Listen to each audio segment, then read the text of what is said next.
بسم الله الرحمن الرحيم. الحمد لله الذي أنزل على عبده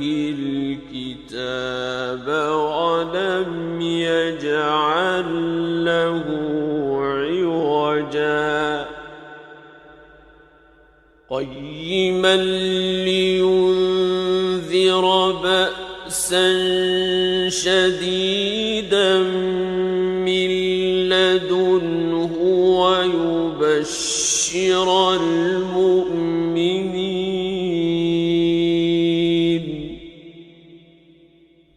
ويبشر المؤمنين الذين يعملون الصالحات أن لهم أجرا حسنا ماكثين فيه أبدا وينذر الذين قالوا اتخذ الله ولدا ما لهم به من علم ولا لآبائهم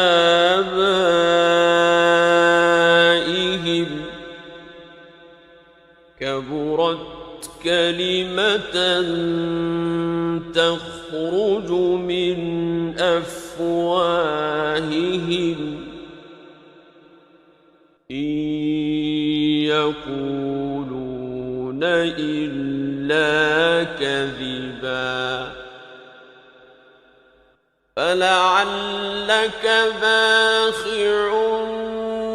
نفسك على آثارهم إن لم يؤمنوا بهذا الحديث أسفا إنا جعلنا ما على الأرض زينة لها لنبلوهم أيهم أحسن عملا وإنا لجاعلون ما عليها صعيدا جرزا أم حسبت أن أصحاب الكهف والرقيم كانوا من آياتنا عجبا إذ أوى الفتية إلى الكهف فقالوا ربنا آتنا من لدنك رحمة وهيئ لنا من أمرنا رشدا فضربنا على آذانهم في الكهف سنين عددا ثم بعثناهم لنعلم أي الحزبين أحصى لما لبثوا أمدا نحن نقص عليك نبأهم بالحق إنهم فتية آمنوا بربهم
رحمته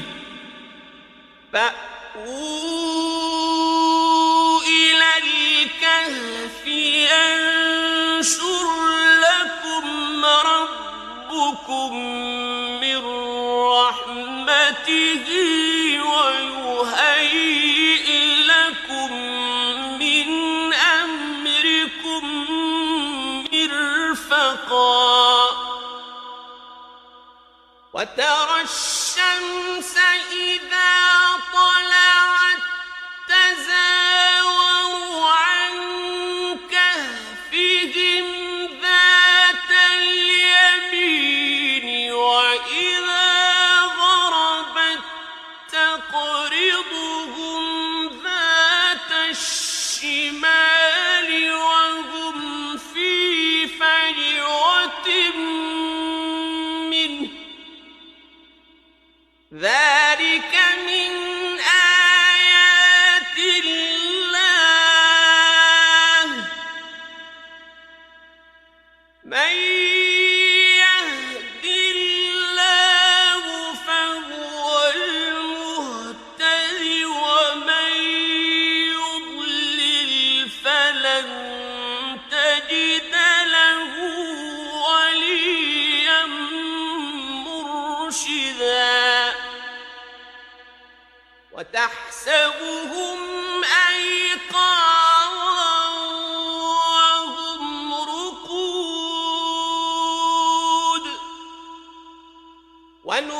ونقلبهم ذات اليمين وذات الشمال وكلبهم باسط ذراعيه بالوصيد لو اطلعت عليهم لوليت منهم فرارا ولملئت منهم رعبا وكذلك بعثناهم ليتساءلوا بينهم قال قائل منهم كم لبثتم قالوا لبثنا يوما أو بعض يوم قالوا ربكم أعلم بما لبثتم فابعثوا أحدكم بورقكم هذه إلى المدينة فلينظر أيها أزكى طعاما فلينظر أيها أزكى طعاما فليأتكم برزق منه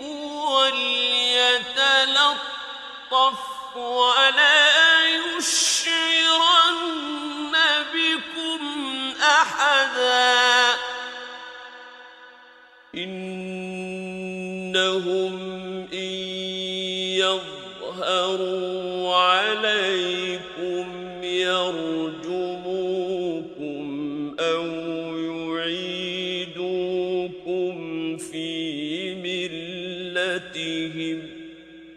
يرجموكم أو يعيدوكم في ملتهم ولن تفلحوا إذا أبدا وكذلك أعثرنا عليهم ليعلموا أن وعد الله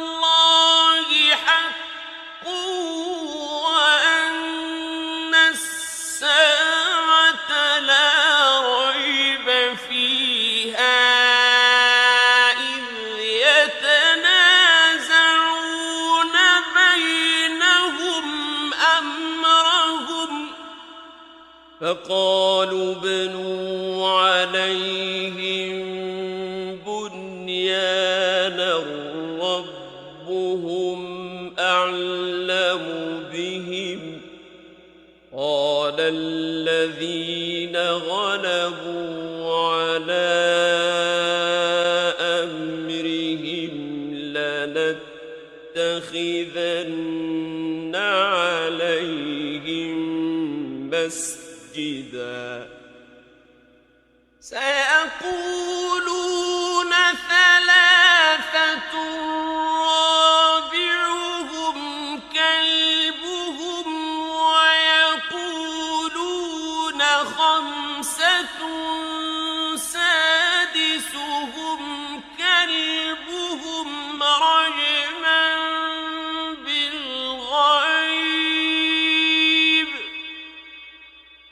رجما بالغيب ويقولون سبعة وثامنهم كلبهم قل ربي أعلم بعدتهم ما يعلمهم إلا قليل فلا تمار فيهم إلا مراء ظاهرا ولا تستفت فيهم منهم أحدا ولا تقولن لشيء إني فاعل ذلك غدا إلا أن يشاء الله واذكر ربك إذا نسيت وقل عسى أن يهديني ربي لأقرب من هذا رشدا ولبثوا في كهفهم 300 سنين وازدادوا 9 قل الله أعلم بما لبثوا له غيب السماوات والأرض أبصر به وأسمع ما لهم من دونه من ولي ولا يشرك في حكمه أحدا واتل ما أوحي إليك من كتاب ربك لا مبدل لكلماته ولن تجد من دونه ملتحدا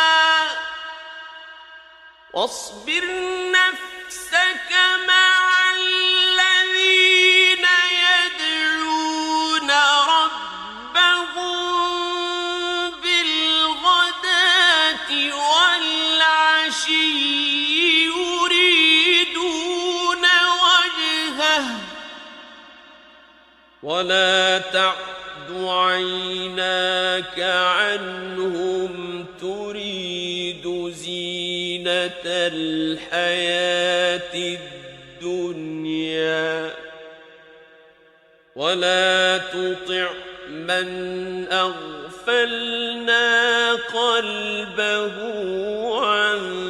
ذكرنا واتبع هواه وكان أمره فرطا وقل الحق من ربكم فمن شاء فليؤمن ومن شاء فليكفر إنا أعتدنا للظالمين نارا أحاط بهم سرادقها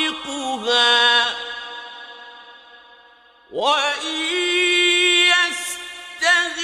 يستغيثوا يغاثوا بماء كالمهل يشوي الوجوه بئس الشراب وساءت مرتفقا إن الذين آمنوا وعملوا الصالحات إنا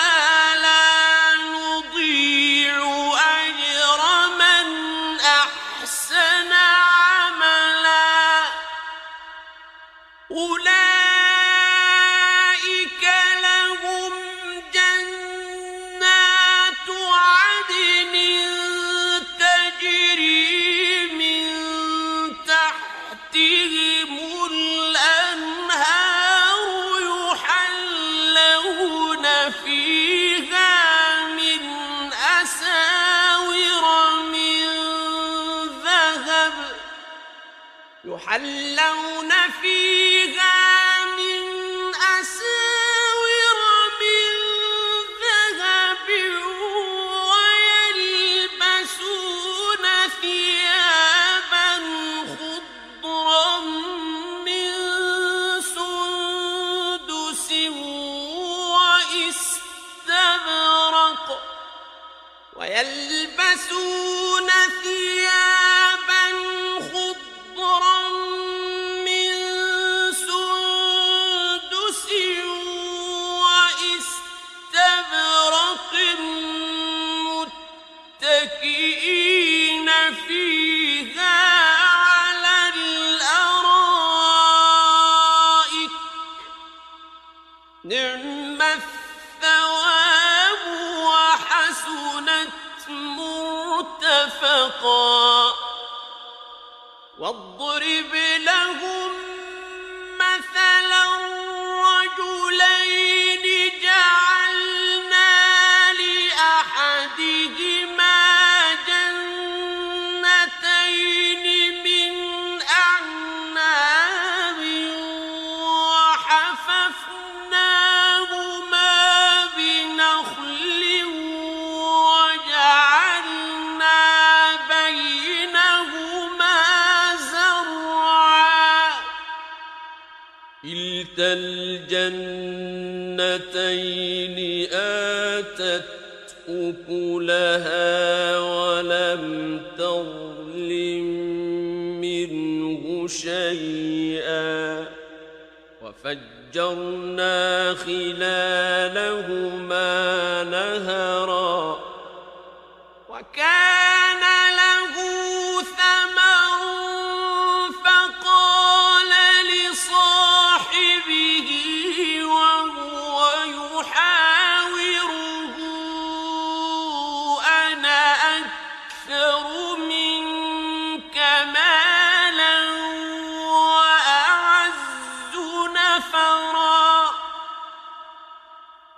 ودخل جنته وهو ظالم لنفسه قال ما أظن أن تبيد هذه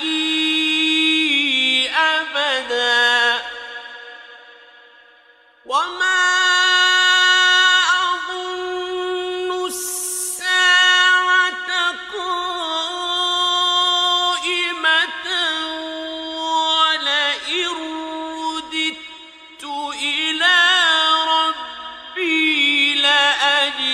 لَأَجِدَنَّ خَيْرًا مِّنْهَا مُنقَلَبًا قَالَ لَهُ صَاحِبُهُ وَهُوَ يُحَاوِرُهُ أَكَفَرْتَ بِالَّذِي خَلَقَكَ مِن تُرَابٍ ثُمَّ مِن نُّطْفَةٍ ثُمَّ سَوَّاكَ رَجُلًا لكن هو الله ربي ولا أشرك بربي أحدا ولولا إذ دخلت جنتك قلت ما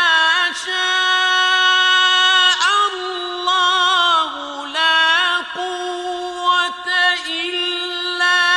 بالله إن ترني أنا أقل منك مالا وولدا فعسى ربي أن يؤتيني خيرا من جنتك ويرسل عليها حسبانا من السماء فتصبح صعيدا زلقا أو يصبح ماؤها غورا فلن تستطيع له طلبا وأحيط بثمره فأصبح يقلب كفيه على ما أنفق فيها وهي خاوية على عروشها فأصبح يقلب كفيه على ما أنفق فيها وهي خاوية على عروشها ويقول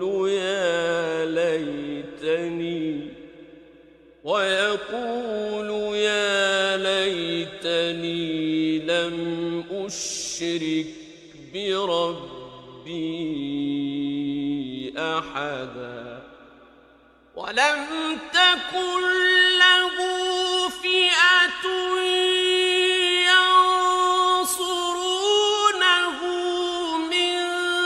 دون الله وما كان منتصرا هنالك الولاية لله الحق هو خير ثوابا وخير عقبا واضرب لهم مثل الحياة الدنيا كماء أنزلناه من السماء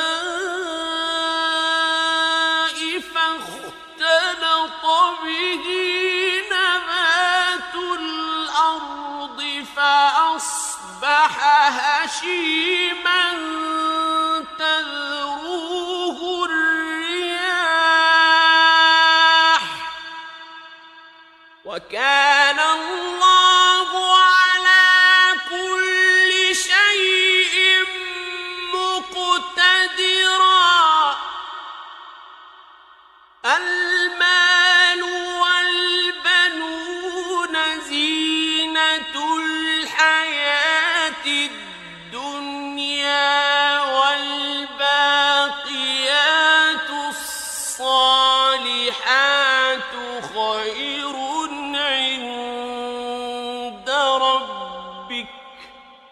والباقيات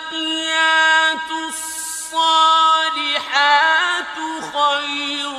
عند ربك ثوابا وخير أملا ويوم نسير الجبال وترى الأرض بارزة وحشرناهم فلم نغادر منهم أحدا وعرضوا على ربك صفا لقد جئتمونا كما خلقناكم أول مرة بل زعمتم أن لن نجعل لكم موعدا ووضع الكتاب فترى المجرمين مشفقين مما فيه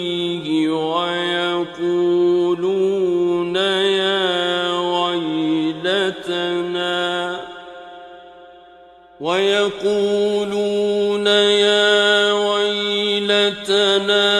ما لهذا الكتاب لا يغادر صغيرة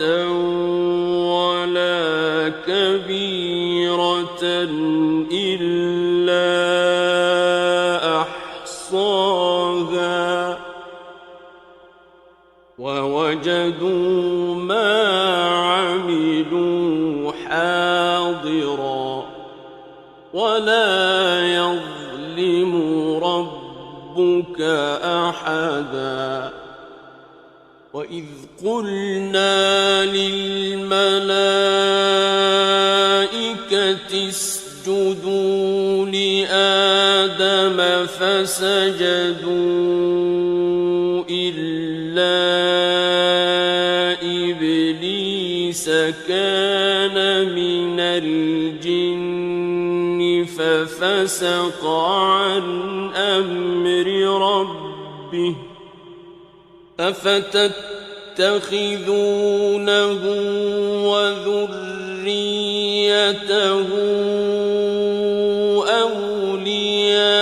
أولياء من دوني وهم لكم عدو بئس للظالمين بدلا ما أشهدتهم خلق السماوات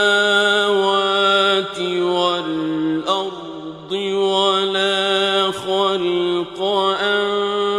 أنفسهم وما كنت متخذ المضلين عضدا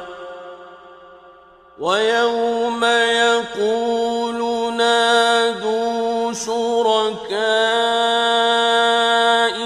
الذين زعمتم فدعوهم فلم يستجيبوا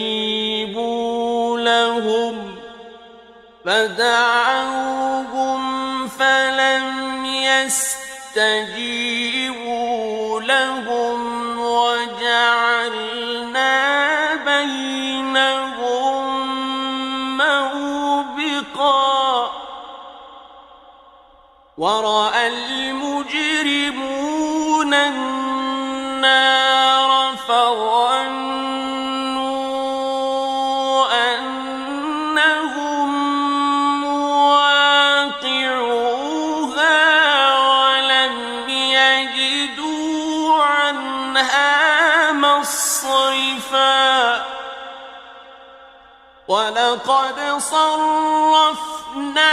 في هذا القرآن للناس الناس من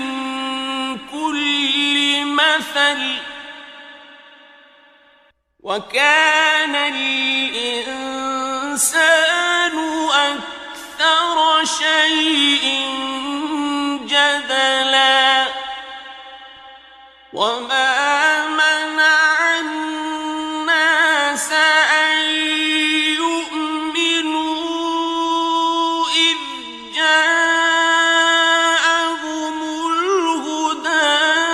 ويستغفروا ربهم إلا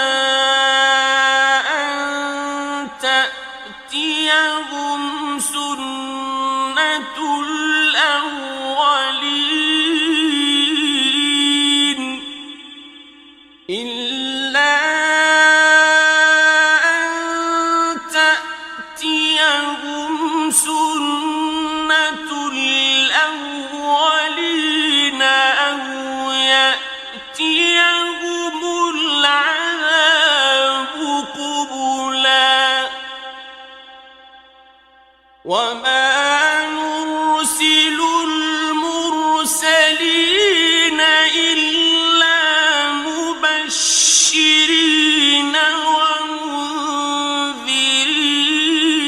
ومنذرين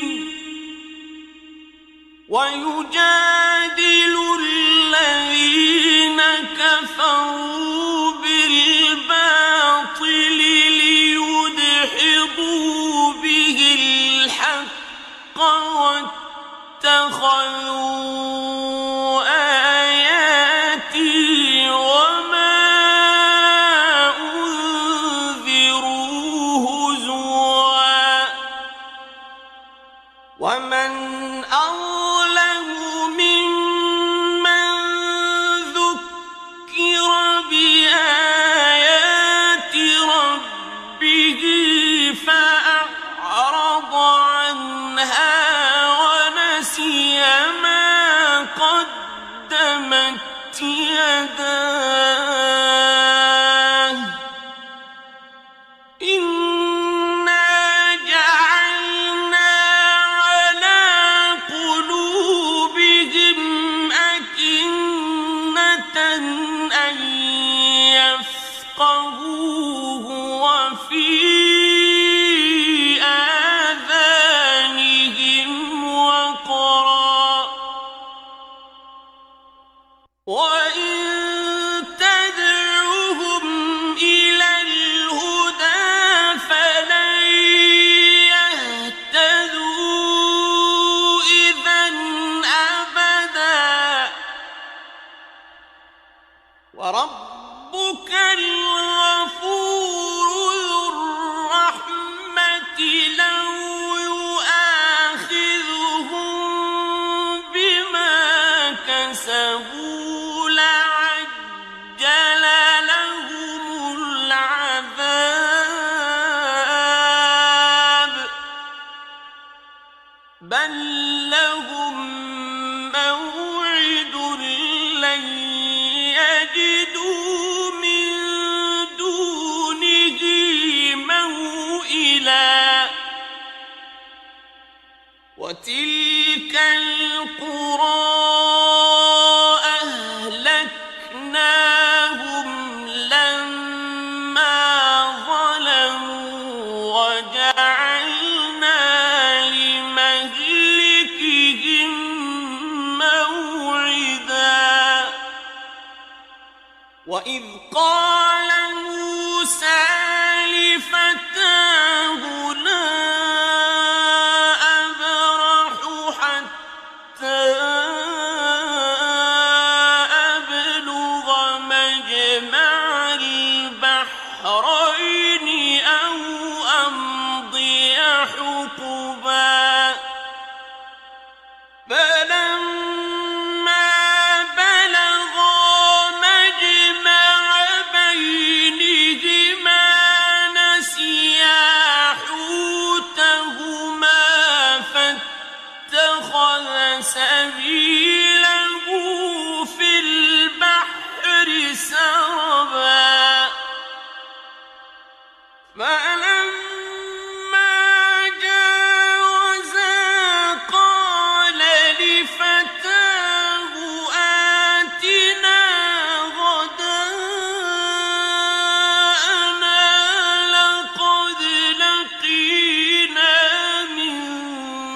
سفرنا هذا نصبا قال أرأيت إذ أوينا إلى الصخرة فإني نسيت الحوت وما أنسانيه إلا الشيطان أن أذكره واتخذ سبيله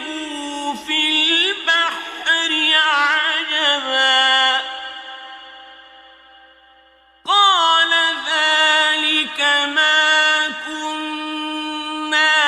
نبغ فارتدا على آثارهما قصصا فوجدا عبدا من عبادنا آتيناه رحمة من عندنا وعلمناه من لدنا علما قال له موسى هل أتبعك على أن تعلمني مما علمت رشدا قال إنك لن تستطيع معي صبرا وكيف تصبر على ما لم تحط به خبرا قال ستجدني إن شاء الله صابرا ولا أعصي لك أمرا قال فإن اتبعتني فلا تسألني عن شيء حتى أحدث لك منه ذكرا فانطلقا حتى إذا ركبا في السفينة خرقها قال أخرقتها لتغرق أهلها لقد جئت شيئا إمرا قال ألم أقل إنك لن تستطيع معي صبرا قال لا تؤاخذني بما نسيت ولا ترهقني من أمري عسرا فانطلقا حتى إذا لقيا غلاما فقتله قال أقتلت نفسا زكية بغير نفس لقد جئت شيئا نكرا قال ألم أقل لك إنك لن تستطيع تستطيع معي صبرا قال إن سألتك عن شيء بعدها فلا تصاحبني قد بلغت من لدني عذرا فانطلقا حتى إذا أتيا أهل قرية استطعما أهلها فأبوا أن يضيفوهما فوجدا فيها جدارا يريد أن ينقض فأقامه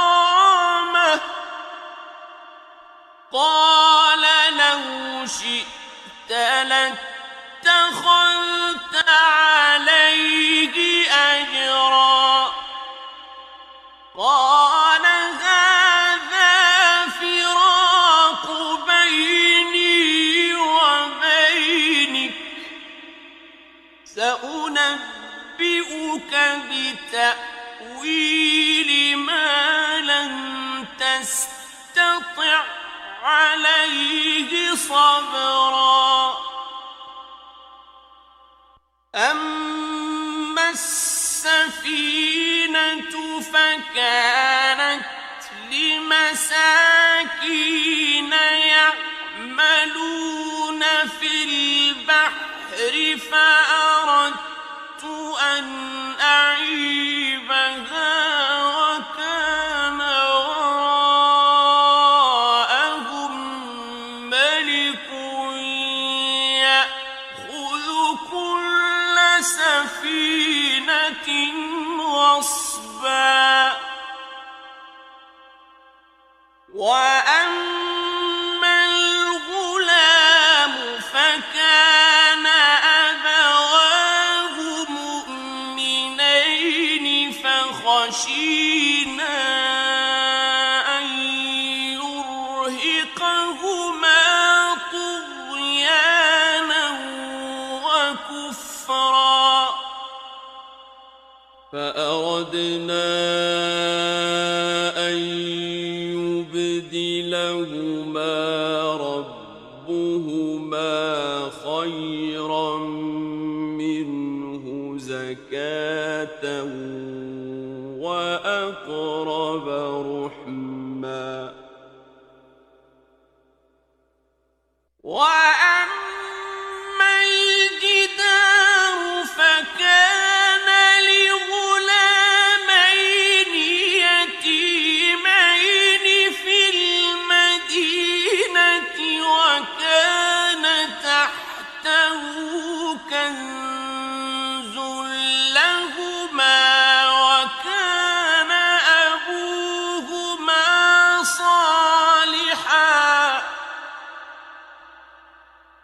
وكان أبوهما صالحا فأراد ربك أن يبلغا أشدهما ويستخرجا كنزهما رحمة من ربك وما فعلته عن أمري ذلك تأويل ما لم تسطع عليه صبرا ويسألونك عن ذي القرنين قل سأتلو عليكم منه ذكرا إنا مكنا له في وآتيناه من كل شيء سببا فأتبع سببا حتى إذا بلغ مغرب الشمس وجدها تغرب في عين حمئة ووجد عندها قوما قلنا يا ذا القرنين إما أن تعذب وإما أن تتخذ فيهم حسنا قال أما من ظلم فسوف نعذبه ثم يرد إلى ربه فيعذبه عذابا نكرا وأما من آمن وعمل صالحا فله جزاء الحسنى وسنقول له من أمرنا يسرا ثم أتبع سببا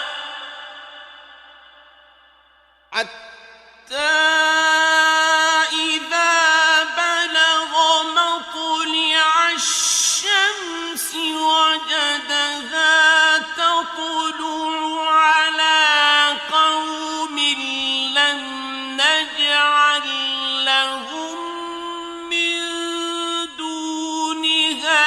سترا كذلك وقد أحطنا بما لديه خبرا ثم أتبع سببا حتى إذا بلغ بين السدين وجد من دونهما قوما لا يكادون يفقهون قولا قالوا يا ذا القرنين إن يأجوج ومأجوج مفسدون في الأرض فهل نجعل لك خرجا على أن تجعل بيننا وبينهم سدا قال ما مكني فيه ربي خير فأعينوني بقوة أجعل بينكم وبينهم ردما آتوني زبر الحديد حتى إذا ساوى بين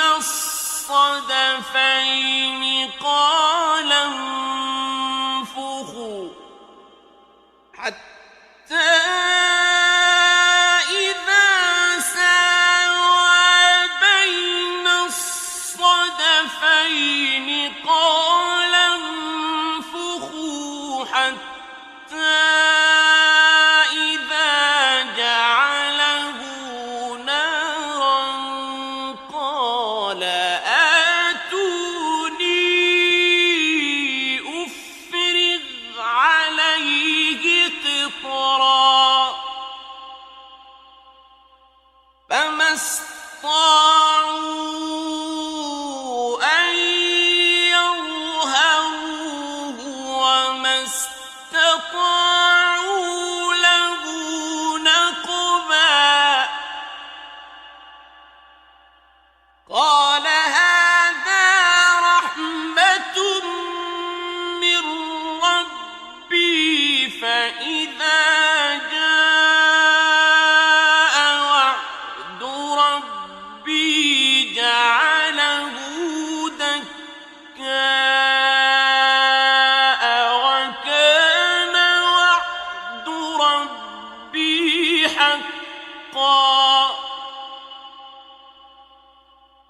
وتركنا بعضهم يومئذ يموج في بعض ونفخ في الصور فجمعناهم جمعا وعرضنا جهنم يومئذ للكافرين عرضا الذين كانت أعينهم في غطاء عن ذكري وكانوا لا يستطيعون سمعا أفحسب الذين كفروا أن يتخذوا عبادي من دوني أولياء إنا أعتدنا جهنم للكافرين نزلا قل هل ننبئكم بالأخسرين أعمالا الذين ضل سعيهم